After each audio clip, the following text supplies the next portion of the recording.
Mr. Kanai Kumar. Hello. Jai Shri Ram. And as a representative of youth of Mangalore, I have a small request because Independence Day is approaching. I want you to at least say once Jai Hind. If you please can say Jai Hind once. It will be a pride to Mangalore. देखिए, एक तो आपने जय श्री राम कहा है, लेकिन हमारे यहाँ लोग सीताराम बोलते हैं। हाँ।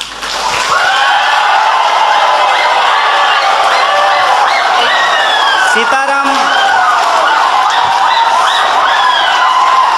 एक्सक्यूज मी, आप लोग सीताराम भी बोलो, ये लोग इन खिलाफ जिंदाबाद बोलेगा। पर मेरा एक ही क्वेश्चन है आपके पास।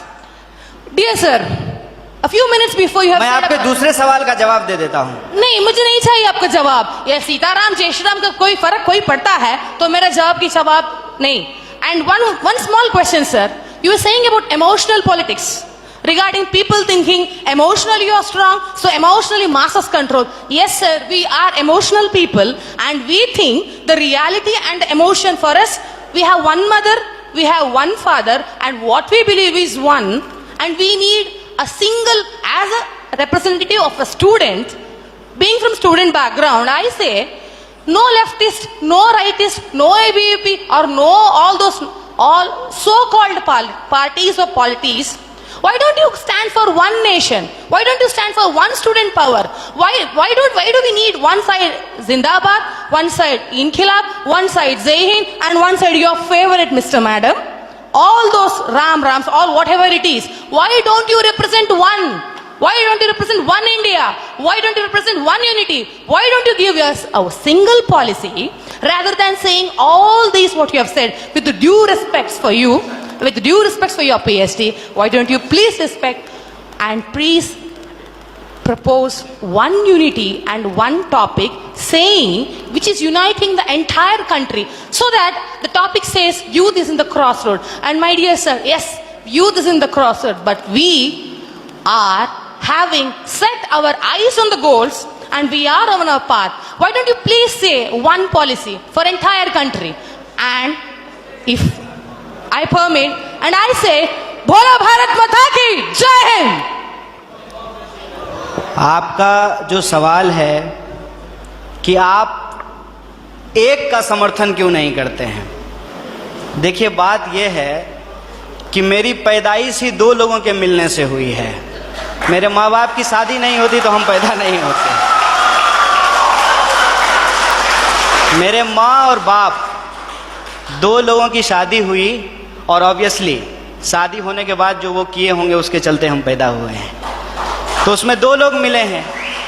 रही बात कि वन नेशन का क्यों नहीं सपोर्ट करते हैं, तो नेशन तो वन ही है, भारत एक है, इसमें कोई डाउट नहीं है। लेकिन इस एक भारत को रिप्रेजेंट करने वाला जो एक संविधान है उसमें 300 से ज़्यादा आर्टिकल हैं, मोर देन 300 आर्टिकल्स हैं उस एक कॉन्स्टिट्यूशन में।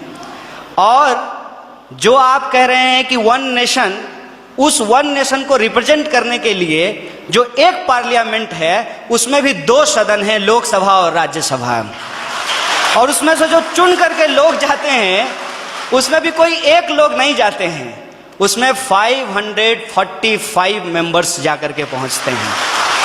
तो हमारा जो वननेस है वो वननेस एक्चुअली डाइवर्सिटी को रिप्रेजेंट करता है, उसमें डाइवर्सिटी है। और आपने जो सवाल पूछा जय श्री राम, जय श्री राम आप बोलिए, ये आपकी आज़ादी है, आप जय श्री राम बोलिए, जय हनुमान बोलिए, आपको जो बोलना है बोलिए, क्योंकि इस बात को बोलने की इजाज़त हमको हमारा संविधान देता है।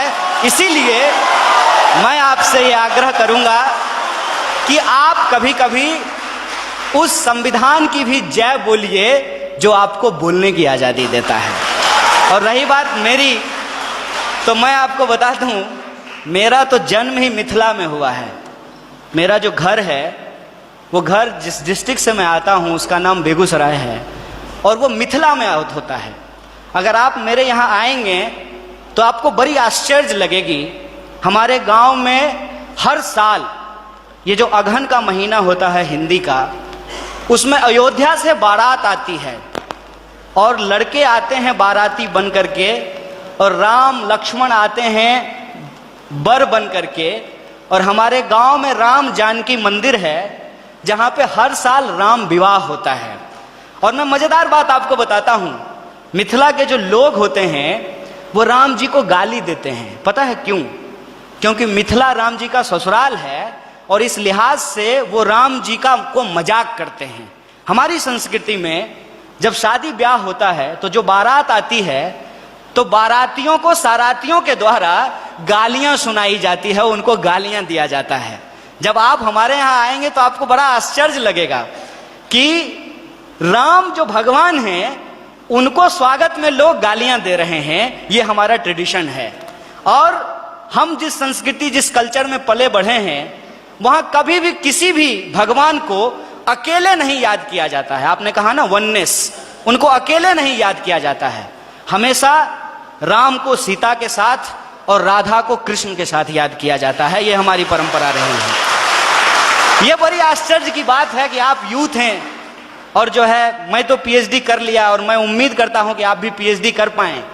अगर आप पीएचडी करें तो मेरा आपसे ये आग्रह होगा कि आप इस देश में जितने रामायण लिखे गए हैं कम से कम उन रामायणों पे ही आप पीएचडी कर लीजिए। और मैं आपको बताता हूं कि हिंदुस्तान में कम से कम 300 से ज्यादा रामायण लिखे गए हैं, मोर देन 300। और मैं एक बार हिमाचल गया था। हिमाचल में त्रिलोकनाथ की मंदिर है। मैं आपको कहता हूं इस देश को घूमिए। यह देश इतना शानदार है कि आप इसकी कल्पना नहीं कर सकते हैं। और आपको कई बार अपने आप को छोटा और तुच्छ महसूस होगा कि हम कितना तुच्छ हैं इस देश के सामने। जब आप त्रिलोकनाथ मंदिर जाएंगे तो त्रिलोकनाथ मंदिर में भगवान बुद्ध की मूर्ति है और भगवान बुद्ध की मूर्ति के ऊपर भगवान शिव का मूर्ति बनाया गया है, सर के ऊपर बनाया गया है। और उस मंदिर में पहले हिंदू साधु आते हैं जो प्रार्थना करते हैं, उसके बाद बुद्धिस्ट मोंक आते हैं जो वहां जाकर के परिक्रमा करते हैं। यह हिंदुस्तान की खासियत है। यह हिंदुस्तान की खासियत है कि वहां जो लाहौल, मैं उस जिले की बात कर रहा हूं और मैं फैक्चुअली अगर गलत होऊंगा तो आप मुझे करेक्ट कीजिएगा। लाहौल जिले में जहां यह मंदिर है वहां की जो भाषा है लाहौली, वहां का जो रामायण है जो लाहौली भाषा में लिखी गई है, उस रामायण में सीता का अपहरण रावण नहीं करते हैं, बल्कि रावण सीता के पिताजी हैं। उस रामायण के हिसाब से सीता एक्चुअली रावण की बेटी है लाहौली रामायण के हिसाब से, और राम ने प्रेम विवाह करके सीता से शादी कर ली, इसलिए रावण और राम का युद्ध होता है। ये हिंदुस्तान की खासियत है। देखिए, आई डोंट नो कि आपको किसने और क्यों दिमाग में इन चीजों को डाला है, लेकिन मैं आपको कहता हूं कि इस देश में जो लोग पैदा हुए हैं उनके लिए इससे ज्यादा गौरव की बात नहीं हो सकती है। अगर आप हिमाचल जाएंगे तो आपको महसूस होगा कि आप स्विट्जरलैंड में हैं, और अगर आप मैंगलोर और गोवा के बीच पे सोएंगे तो आपको लगेगा जैसे मियामी के बीच पे लेटे हुए हैं। अगर आप इस देश के मैदानों में घूमेंगे तो आपको लगेगा कि ये अमेरिका के उस ग्रीन मैदान से भी ज्यादा बड़ा मैदान है। अगर आप दक्षिण के पठारों में घूमेंगे तो इसकी अपनी एक खास बात है। अगर आप छोटा नागपुर के पठारों में घूमेंगे तो वह खनिज संसाधनों से भरा हुआ है। मैं आपसे यही कहना चाहता हूं, आपका देश आपका है, जैसे आपकी माँ आपकी है, और आप अपनी माँ से यदि प्यार करते हैं तो ये आपका निजी मामला है। लेकिन जब आप रोड पे चल रहे हो, कोई आए कोई भी रंग का झंडा लेकर के और कोई भी नारा लगा करके, चाहे वो इनकलाब जिंदाबाद बोले या जय श्री राम बोले, वो नारा लगा करके वो झंडा दिखा करके आपसे कहे कि तुम अपनी माँ से प्यार करते हो, जरा करके दिखाओ, तो आपका क्या जवाब होगा? यह देश हमारा है, इस देश से हम प्यार करते हैं, और हमारे लिए इस बात को याद कीजिएगा, हमारे